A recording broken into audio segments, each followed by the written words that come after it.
I'm Christine Pitawanich with your weekly recap. We will be catching you up on some of the biggest stories of the week, which include the lingering impact of the federal government shutdown even after it reopened this week.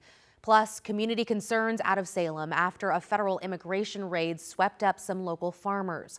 And later, why a local sheriff's office is turning off cameras that helped them solve investigations.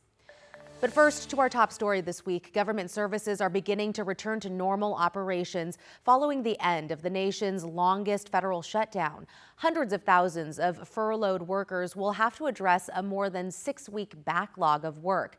Others are waiting to get paid for the time spent working without a paycheck. Oregon's congressional delegation all voted along party lines, with the state's sole Republican in the House, Cliff Bentz, being the only one to support the bill.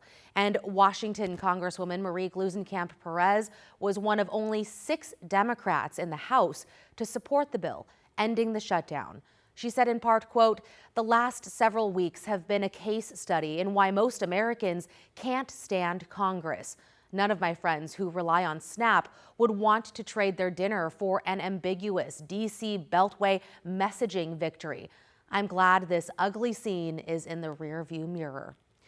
What's not yet back to normal? Air travel. Thursday at PDX, more than 24 flights were canceled. On Friday, at least another 18 were canceled. Most of those were Alaska Airlines flights due to the company being the largest airline at PDX. Celine Stevens caught up with travelers on Thursday. Actually found out yesterday that our flight got canceled in Denver, so our arrival time to our destination is going to be about 4 hours later than what we originally had planned. Despite the U.S. Department of Transportation freezing flight reductions at 6% instead of 10%, some travelers still faced problems Thursday. Our flight from here to Denver wasn't affected, but the Denver to Orlando flight was, and so Southwest rebooked us for a later flight. While some in her party weren't thrilled about arriving at their vacation destination later than expected, I am kind of annoyed that we're getting back at like 11 or 12 p.m. So that's a little annoying. Ariana Kinsfather remained in good spirits. We were really paranoid that we weren't going to make it, but luckily we're going to get there. Other travelers faced no issues at all. Yeah, we were a little nervous, but I was like, you know what, let's just go for it, because sometimes it can be inflated, and let's see, and it's worked out so far. And others, like this woman, were relieved delays or cancellations didn't impact the arrival of her son. We've been worried about it for about a week and a half because it was uncertain whether or not they were going to be able to make it home. Thursday, PDX saw over 25 canceled flights and even more delays, one of the highest amount of cancellations the airport has seen all week. Port of Portland wrote in part in a statement that air traffic reductions continue to impact airports nationwide, including arrivals and departures at PDX, continuing to say all travelers should continue to check directly with their airlines for the most accurate flight information. TSA has been smooth, easy. Yeah, thankfully we've been okay so far, so knock on all the wood. Secretary of Homeland Security Kristi Noem speaking Thursday, announcing a $10,000 bonus for TSA agents who worked with exemplary service. What that means is that we are going to not only continue their paychecks like they should have received all along, but also they're going to get a bonus check for stepping up, taking on extra shifts, for showing up each and every day, for serving the American people. Celine Stevens, KGW News.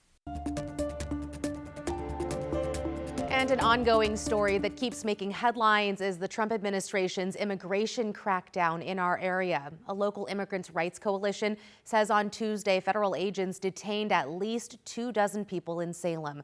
They say at least 9 people were taken from a van. Then they were farm workers headed to work. The advocates accuse ICE of breaking windows and ramming another car near Portland Road and Ward Drive. We want to make sure that people have access to their attorneys. We want to make sure that families are prepared because it's really scary what's happening right now. We're working to get the names of the people detained and information on their status. As of Friday afternoon, ICE and Homeland Security had not responded to our requests for comment. This week, we also heard from a Hillsboro grandfather who ICE detained for nearly a month. Agents arrested him, apparently looking for someone else with the same name. Alma McCarty sat down with him and his family, who say their fight for answers is far from over. Less than half a mile from downtown Hillsboro, Victor Cruz stepped out of his truck and handed federal agents his work permit. Despite that proof and the fact he says they were looking for someone else, those agents took him into ICE custody. When I heard them talking to each other, is he him, is he him? And they go, it has to be him, it needs to be him. Victor Cruz recalling the conversation between federal agents along this road October 14th. Then another later that day between officials at the ICE facility in Portland. There is nothing on him. He has a clean record. What do you want to do? Do you want us to let her go, or do you want us to take it to Tacoma? And the lady said, I don't want anything to do with him. Just do whatever you want. So hours after his detainment came the transfer to the Northwest ICE Processing Center. That's when the nightmare begins. The Hillsboro grandfather, who's lived in Washington County for decades, described the facility as cold and harsh, cells crowded with dozens of people. They keep saying that there is only criminals that they are arresting. They keep saying that only bad people is in jail, which is not true. Victor telling us that in the face of so many unknowns, he leaned on his faith. Since the moment that they arrest me, I didn't see nothing but miracles in my case. Because a week before I was released, I was going to be deported. KGW has asked the Department of Homeland Security about Victor's case. Officials have maintained that he was not arrested by mistake, writing, "Those who are in our country illegally have a choice. They can leave the country voluntarily or be arrested and deported." This is a big deal. Victor's release 3.5 weeks later came with conditions. Our lawyer put in a habeas petition and it was granted, and we went and paid the bond in full. What we didn't anticipate is him coming home with an ankle monitor. It weighs too much that it hurts so bad in your ankle. His family says the uncertainty continues. He is still in removals proceedings, so they're still actively trying to deport him. But they say the fight for justice also continues. They checked my record with my fingerprints, and they found nothing on my record. They had the power to let me go, and still they arrest me. Victor's first check-in with immigration since being released is on Thursday. Now he and his family are hoping to get some more answers, from the reason for his ankle monitor to the whereabouts of his ID and work permit. In Hillsboro, Alma McCarty, KGW News. On the coast this week, Newport's City Hall was packed with people standing up for their immigrant neighbors and outraged over what appears to be growing evidence that ICE plans to open some sort of facility in the area. Newport Mayor Jan Kaplan vowed to fight any plans for an ICE facility on the coast. But there are still a lot of unknowns here, and elected leaders say that's the point, describing feds as, quote, working in the shadows with zero transparency. On Wednesday, Oregon's congressional delegation sent a letter to DHS Secretary Kristi Noem demanding clarity on the government's plans. Right now, there's no question before us from the feds. You know, we can't answer a question that hasn't been asked. Nobody's trying to lease anything at the moment. If they were, I think they'd be stupid, but we'd have an answer. City officials said they're figuring out what to do next and what City Council can do to prevent ICE from coming to town. To Washington now, where a controversial camera program the Skamania County Sheriff's Office uses to investigate cases is going offline. The department says a recent judge's ruling that made the images public wasn't what the cameras were intended for. Devin Haskins has that story. For close to a year, 6 of these cameras scattered throughout Skamania County have been a source of contention. Some like it, others don't. I was kind of not a fan to see the flock cameras come into my own town, especially right near my own house. The big concern, the camera is being used to track people and an invasion of privacy. The sheriff's office says, though, that was never their use or intention, and said the only thing they could be used for were specific cases. The deputies are required to have a case to justify the search, and they are to, and I will review that every 3 months and to make sure that the justification is there. Under Sheriff Tracy Wyckoff championed the idea and used county funds and grant money to have them installed. For us, yeah, it's been successful. He says they've been used to help solve crimes or locate a missing person.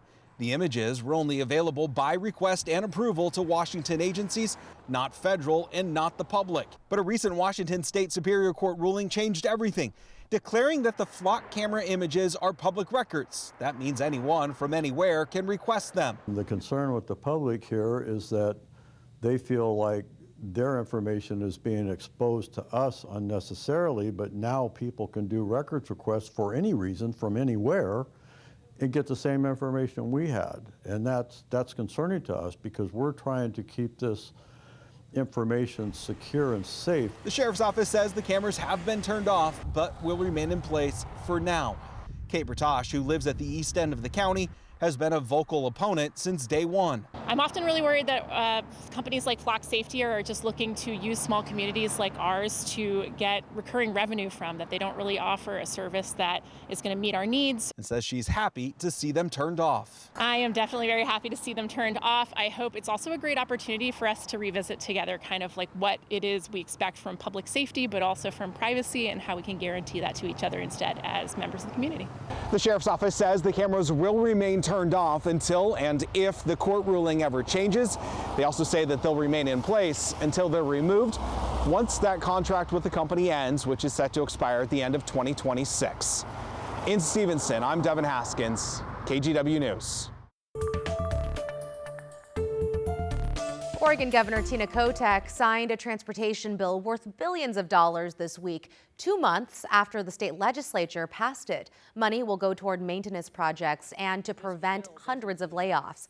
As for why she waited to sign the bill, well, it's due to Oregon Republicans' threats that once signed, they'd push to refer it for a statewide vote.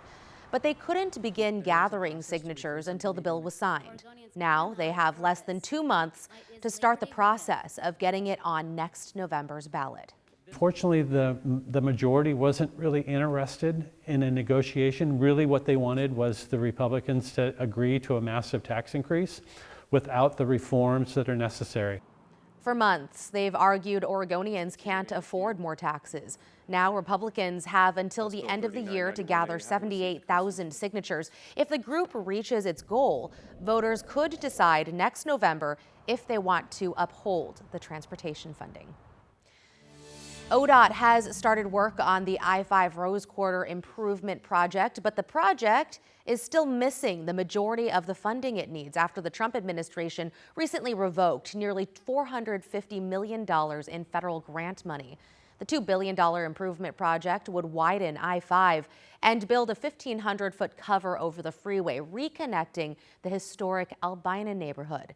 Now, ODOT plans to present options to its governing Transportation Commission, which could include winding down the first phase of construction in 2027, which would put the rest of the project on hold until there's more funding.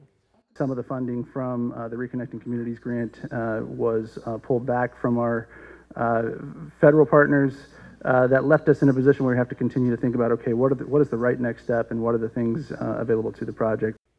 The first phase, which started this past summer, includes things like stormwater facilities, bridge maintenance, and some seismic work on bridges along that stretch of I-5. If no more money is earmarked for the project by the state or the feds, there is a chance that's where the work could end. Now to a welcome sight in downtown Portland. Nike opened the doors of its flagship store for the first time in a year and a half on Thursday. Local mascots and store employees greeted shoppers for the grand reopening of a space focused on the company's running products. The store underwent major renovations, which took about 18 months to complete. President and CEO of Portland Metro Chamber, Andrew Hone, says the reopening marks a big day in downtown Portland's continued recovery. He tells us downtown saw a 6% increase in visitor foot traffic over the summer and believes the reopening of this store will only help move the area forward. Trend lines are pointing up for foot traffic. We've got great momentum on our visitors. In terms of having a Nike store, that just adds a rocket booster behind those sort of numbers. The festivities continued Friday morning with a run featuring Olympian Galen Rupp. And good news for Oregon's pika population. What cuties. New data show the tiny rabbit relatives are rebounding in the gorge. Pikas typically live at higher elevations, but a unique low-level population seems to love the Columbia River Gorge. The Oregon Zoo says the population has been on the rise since the 2017 Eagle Creek fire. And this year, volunteers found pikas at 82% of sites surveyed, which is close to pre-fire numbers. Now here's a look at your weather. It's a Friday in Portland. We had rain overnight, but really it's been pretty quiet down here this morning, and we're still in that crazy mild temperature pattern where a lot of us have had 50-degree temperatures night after night. We could hit 60 today. Okay, it's the 14th day of November, and this is what Timberline looks like up on Mount Hood at 6,000 feet this morning. And the point is, and I've been talking about this, there's really no snow on the ground. It was 1 year ago today, November 14, 2024, that it looked like this. All three of the big Cascade resorts here in Oregon opened for daily operations. Bachelor opened, you're looking at Meadows and Timberline, and this wasn't some sneak opening. This was, we are now open for the season, skiing on good, healthy bases. It was a huge story how early the snow season started 1 year ago. Let's come out back to my live camera behind me from Timberline. So obviously nothing on the ground right now, and weather models still show very limited opportunities for snow between now and Thanksgiving. So if nothing changes, it's simple to stand here and tell you that we will not be seeing skiing and boarding on Thanksgiving weekend this particular holiday season upcoming in just a couple of weeks. But there is hope, because a year ago we started off, really healthy snow, October into November, but then December turned really warm and we didn't really see a whole lot of snow during the month. This year I still feel like it could be the opposite. December could finally get us into some colder weather, and then once we get into the new month of December, we'd rapidly start to build up good snowpack going into the Christmas and New Year holiday season. So that's kind of the update, but it was 1 year ago that we were talking about the earliest open. It was one of the earlier openings in 20 to even 50 years. I think Bachelor said it was one of their earliest openings in like 50 years last year. It was crazy. All right, we have rain up in Seattle. We have nothing in Portland. This little band of cloudiness here is a warm front that I think will march inland and bring us some increase of rain this evening into overnight tonight. But during the day today, there's a front up over Seattle, and that's where most of the rain is going to be. Not really expecting that to push down our direction to the south. Futurecast doesn't show much. 9 o'clock this morning, here we are this afternoon at 4 o'clock. It does show that there's a decent chance of showers north of Portland, up around Astoria and Longview. And while there is a shower threat in Portland and Salem, I think the odds are actually good that we're just going to stay completely dry today with kind of a mixed bag of clouds and some sun breaks at times. Now here's a little surge of that warmer air, that weakening warm front I was mentioning, bringing in increasing rain later this evening and overnight into Saturday morning. Then that will fizzle out during the day. And then I think the next chance for maybe some heightened rain is Sunday afternoon. So you put it all together, weather model says between Portland and down into Salem, maybe we get a quarter of an inch of rain, all total between today and Sunday, and maybe we don't. This does show there could be more significant rain up around Astoria, maybe a brand new 76 100ths of an inch coming.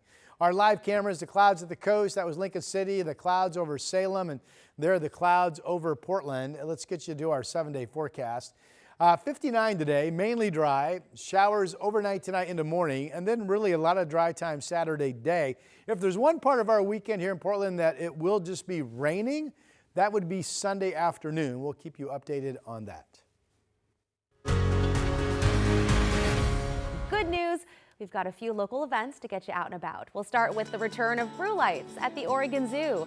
This Friday and Saturday from 5:30 to 10, you can experience the sparkling magic of zoo lights, but without the kids. Dozens of local breweries will be offering a variety of options, and there's even alcohol-free drink tickets. There will also be live music, train rides, and opportunities to learn a little bit more about the animals. You can find more information on the zoo's website.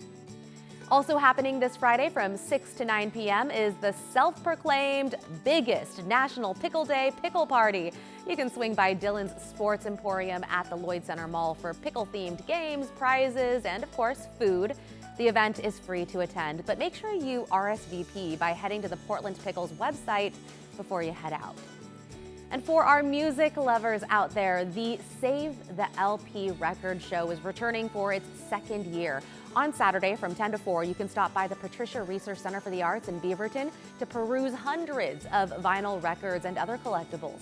Tickets cost between $5 and $15, with all proceeds going to the nonprofit Honoring Our Precious Elders. For details and tickets, head to SaveTheLP.com. Finally for you, the Portland Lesbian Choir celebrating its 40th anniversary with a performance. They're bringing back some of their favorite songs performed this year for a night of memorable soloists, small ensembles, and even audience sing-alongs. It's happening this Saturday at Alberta Abbey from 1 to 3. Tickets range from $20 to $80, but hurry up because sales close on Friday.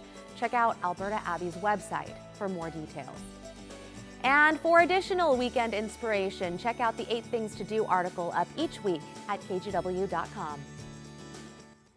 And that is a wrap on your weekly recap. I'm Christine Pitawanich, and a quick reminder, you can catch up on the latest headlines anytime on KGW.com, your KGW app, or our YouTube channel.